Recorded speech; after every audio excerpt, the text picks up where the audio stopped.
ನಮ್ಮ ಈ ಸ್ವಾಸ್ಥ್ಯ ಸಮಾಜ ಎತ್ತೆ ಸಾಗುತ್ತಿದೆ ಹಾಗೂ ಒಳ್ಳೆಯ ವಿಷಯ ಆಧಾರಿತ ಹೋರಾಟಕ್ಕೆ ಹೋದವರಿಗೆ ಯಾವ ರೀತಿಯ ಅಡ್ಡಕತ್ತರಿಯ ಮೂಲಕ ಗಡೀಪಾರಿನ ಆದೇಶವನ್ನು ಮಾಡ್ತಾರೆ ಅಂತ ಹೇಳಿದರೆ, ಮಹೇಶ್ ಶೆಟ್ಟಿ ತಿಮ್ಮರೋಡಿ ಅವರು ಇದೀಗ 3ನೇ ಬಾರಿ ಗಡೀಪಾರು ಆದೇಶಕ್ಕೆ ಒಳಗಾಗಿದ್ದಾರೆ. ಒಬ್ಬ ವ್ಯಕ್ತಿಯನ್ನ ಸತತವಾಗಿ ಗಡೀಪಾರು ಮಾಡುವುದರ ಉದ್ದೇಶ ಇಷ್ಟೇ, ನ್ಯಾಯದ ಧ್ವನಿಯನ್ನ ಅಡಗಿಸಬೇಕು ಎನ್ನುವಂಥದ್ದು ಸ್ಪಷ್ಟವಾಗಿ ಕಾಣ್ತದೆ. ಮಹೇಶ್ ಶೆಟ್ಟಿ ತಿಮ್ಮರೋಡಿ ಅವರು ಮಾಡಿದ ತಪ್ಪಾದರೂ ಏನು? ಹಾಗಾದ್ರೆ ಸಮಾಜದಲ್ಲಾದ ಅನ್ಯಾಯವನ್ನ ಪ್ರಶ್ನೆ ಮಾಡುವುದೇ ತಪ್ಪ? ಆ ಅಪ್ರಾಪ್ತ ಬಾಲಕಿ ಸೌಜನ್ಯ ಸತ್ತಾಗ ಆ ಹುಡುಗಿ ಅನುಭವಿಸಿದ ನೋವು, ಕಷ್ಟ, ಅದನ್ನೆಲ್ಲ ಸಮಾಜದ ಮುಂದಿಟ್ಟು ನ್ಯಾಯ ಕೇಳುವುದು ತಪ್ಪ? ನಮ್ಮ ಮನೆ ಮಗಳು ನಿಮ್ಮ ಮನೆ ಮಗಳಿಗಾದ್ರೆ ನ್ಯಾಯ ಕೇಳದೇ ಇರ್ತೀರಾ? ಈ ಒಂದು ಉದ್ದೇಶವನ್ನು ಇಟ್ಕೊಂಡು ಮಹೇಶ್ ಶೆಟ್ಟಿ ತಿಮ್ಮರೋಡಿ ಅವರನ್ನ ರಾಜಕೀಯ ಪ್ರೇರಿತವಾಗಿ ಸತತವಾಗಿ ಗಡೀಪಾರು ಮಾಡುವಂತಹ ಕೆಲಸಗಳನ್ನ ಮಾಡ್ತಾ ಇದ್ದೀರಿ. ಮಹೇಶ್ ಶೆಟ್ಟಿ ಅವರಿಂದ ಈ ಸಮಾಜಕ್ಕೆ ಏನಾದರೂ ಕೆಡುಕಾಗಿದೆಯಾ? ಮಹೇಶ್ ಶೆಟ್ಟಿ ಅವರಿಂದ ಯಾವುದಾದ್ರೂ ಕೋಮು ಪ್ರಚೋದಿತ ಭಾಷಣಗಳು ಬಂದಿದೆಯಾ? ಆ ಭಾಷಣಗಳಿಂದ ಏನಾದರೂ ದಂಗೆಗಳು ನಡೆದಿದೆಯಾ? ಮಹೇಶ್ ಶೆಟ್ಟಿ ತಿಮ್ಮರೋಡಿ ಯಾವುದಾದ್ರೂ ಮರ್ಡರ್ ಮಾಡಿದ್ರಾ? ಯಾವುದಾದ್ರೂ ರೇಪ್ ಕೇಸಲ್ಲಿ ಮಹೇಶ್ ಶೆಟ್ಟಿ ತಿಮ್ಮರೋಡಿ ಅವರಿದ್ದಾರಾ? ಸಮಾಜಕ್ಕೆ ದೊಡ್ಡ ಹೊಡೆತವನ್ನ, ದೊಡ್ಡ ಕೆಟ್ಟ ದುಷ್ಟ ಶಕ್ತಿಗಳನ್ನ ಮಹೇಶ್ ಶೆಟ್ಟಿ ತಿಮ್ಮರೋಡಿ ತಯಾರು ಮಾಡ್ತಾ ಇದ್ದಾರಾ? ಇಲ್ಲ ಅಲ್ವಾ?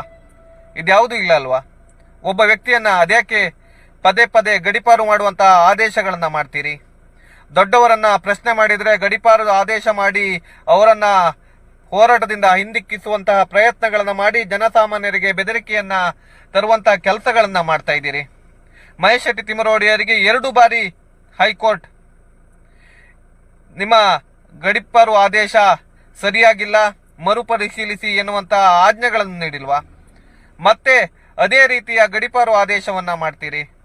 ಮಹೇಶ್ ಶೆಟ್ಟಿ ತಿಮ್ಮರೋಡಿ ಅವರನ್ನ ಹೋರಾಟದಿಂದ ಹಿಂದೆ ಸರಿಸುವಂತಹ ಪ್ರಯತ್ನಗಳನ್ನ ಮಾಡ್ತಾ ಇದ್ದೀರಾ. ಆದ್ರೆ ಮಹೇಶ್ ಶೆಟ್ಟಿ ತಿಮ್ಮರೋಡಿ ಯಾರು ಇಲ್ದಿದ್ದ ಆವಾಗ್ಲೂ ಹೋರಾಟದಲ್ಲಿದ್ದವರು. ಈಗ ಲಕ್ಷಾಂತರ ಮಂದಿ ಮಹೇಶ್ ಶೆಟ್ಟಿ ತಿಮ್ಮರೋಡಿ ಅವರ ಜೊತೆ ಇದ್ದಾರೆ. ಮಹೇಶ್ ಶೆಟ್ಟಿ ತಿಮ್ಮರೋಡಿ ಅವರು ಗಡೀಪಾರು ಆದೇಶ ಬಂದ ತಕ್ಷಣ ಮಹೇಶ್ ಶೆಟ್ಟಿ ತಿಮ್ಮರೋಡಿ ಹಾಗೂ ಅವರ ಅಭಿಮಾನಿಗಳು ಹಾಗೂ ಸೌಜನ್ಯ ಪರ ಹೋರಾಟಗಾರರು ಯಾರು ಈ ಹೋರಾಟದಿಂದ ಹಿಂದೆ ಸರಿಯುವುದಿಲ್ಲ. ಹೋರಾಟ ನಿತ್ಯ ನಿರಂತರವಾಗಿರ್ತದೆ. ನ್ಯಾಯ ಸಿಗ್ತದೆ. ಜನತಾ ನ್ಯಾಯಾಲಯದಲ್ಲಿ ಈಗ ನ್ಯಾಯ ಸಿಕ್ಕಿದೆ. ದೊಡ್ಡವರು ಏನು ಎನ್ನುವಂಥದ್ದು, ಎತ್ತ ಎನ್ನುವಂಥದ್ದು ಜನಸಾಮಾನ್ಯರಿಗೆ ಅರ್ಥವಾಗಿದೆ. ಕೆಲವರು ಮಾತಾಡ್ತಾರೆ, ಕೆಲವರು ಮಾತಾಡುವುದಿಲ್ಲ ಅಷ್ಟೇ. ಆದ್ರೆ ಈ ಸ್ವಾರ್ಥ ಸಮಾಜದಲ್ಲಿ ಮಹೇಶ್ ಶೆಟ್ಟಿ ತಿಮ್ಮರೋಡಿ ಅಂತಹ ಒಬ್ಬ ಧೀಮಂತ ಹೋರಾಟಗಾರ ಇರುವುದರಿಂದಲೇ 12 ವರ್ಷಗಳಿಂದ ಆ ಭಾಗದಲ್ಲಿ ಇಂದಿಗೂ ಅಂತಹ ಹಿಂದಾದ ಅನ್ಯಾಯಗಳು ನಡೀತಾ ಇಲ್ಲ. ಸಾಕಷ್ಟು ಅನಾಚಾರಗಳು ನಡೀತಾ ಇಲ್ಲ. ಅಸಹಜ ಸಾವುಗಳ ಸಂಖ್ಯೆ ಕಮ್ಮಿಯಾಗಿದೆ. ಭೂಕಬಳಿಕೆ ಕಮ್ಮಿಯಾಗಿದೆ. ಇದಕ್ಕೆಲ್ಲ ಕಾರಣ ಯಾರು? ಮಹೇಶ್ ಶೆಟ್ಟಿ ತಿಮ್ಮರೋಡಿ ಮಾಡಿದಂತಹ ಹೋರಾಟ, ಜನರಲ್ಲಿ ಎಬ್ಬಿಸಿದಂತಹ ಹೋರಾಟದ ಕಿಚ್ಚು ಹಾಗೂ ಜಾಗೃತಿಯ ಅಲೆ. ಇದನ್ನೆಲ್ಲ ಅರ್ಥ ಮಾಡ್ಕೊಳ್ಬೇಕು. ರಾಜಕೀಯ ಪ್ರೇರಿತವಾಗಿ ದೊಡ್ಡವರ ಆಜ್ಞೆಯ ಪ್ರಕಾರವಾಗಿ ಗಡೀಪಾರುಗಳನ್ನ ಮಾಡಿದ್ರೆ ಮಹೇಶ್ ಶೆಟ್ಟಿ ತಿಮ್ಮರೋಡಿ ಅವರನ್ನ ಒಂದಿನಿಚ್ಚು ಅಲ್ಲಾಡಿಸಲು ಯಾರಿಂದಲೂ ಸಾಧ್ಯವಿಲ್ಲ. ಮಹೇಶ್ ಶೆಟ್ಟಿ ತಿಮ್ಮರೋಡಿ ನಿತ್ಯ ನಿರಂತರವಾಗಿ ಹೋರಾಟದ ಭಾಗವಾಗಿರ್ತಾರೆ. ಹಾಗೆ ನಮ್ಮಂತ ಲಕ್ಷಾಂತರ ಮಂದಿ ಮಹೇಶ್ ಶೆಟ್ಟಿ ತಿಮ್ಮರೋಡಿ ಅವರ ಜೊತೆ ಇದ್ದೇವೆ. ಜಸ್ಟಿಸ್ ಫಾರ್ ಸೌಜನ್ಯ, ಧರ್ಮಸ್ಥಳದಲ್ಲಾದ ಅಸಹಜ ಸಾವುಗಳು ಹಾಗೂ ಅಲ್ಲಾದ ಭೂಕಬಳಿಕೆಗಳಿಗೆ ನ್ಯಾಯ ಸಿಗಲಿ. ಜನಸಾಮಾನ್ಯರು ಇನ್ನಾದ್ರೂ ಅರ್ಥ ಮಾಡ್ಕೊಳ್ಳಿ, ಒಬ್ಬ ಧೀಮಂತ ಹೋರಾಟಗಾರನಲ್ಲ ಯಾವ ರೀತಿ ಹಿಂಸಿಸುವಂತಹ ಪ್ರಯತ್ನಗಳು ಈ ಸ್ವಾಸ್ಥ್ಯ ಸಮಾಜದಲ್ಲಿ ನಡೀತಾ ಇದೆ. ಹೋರಾಟವನ್ನ ಮಾಡುವುದು ತಪ್ಪು, ಸ್ವಾತಂತ್ರ್ಯವನ್ನ ನಾವು ವ್ಯಕ್ತಪಡಿಸುವುದು ತಪ್ಪು ಎಂದಾದರೆ ಎತ್ತ ಸಾಗುತ್ತಿದೆ ಈ ಸಮಾಜ ಎನ್ನುವುದಷ್ಟೇ ಅರ್ಥ ಮಾಡ್ಕೊಳ್ಳಿ.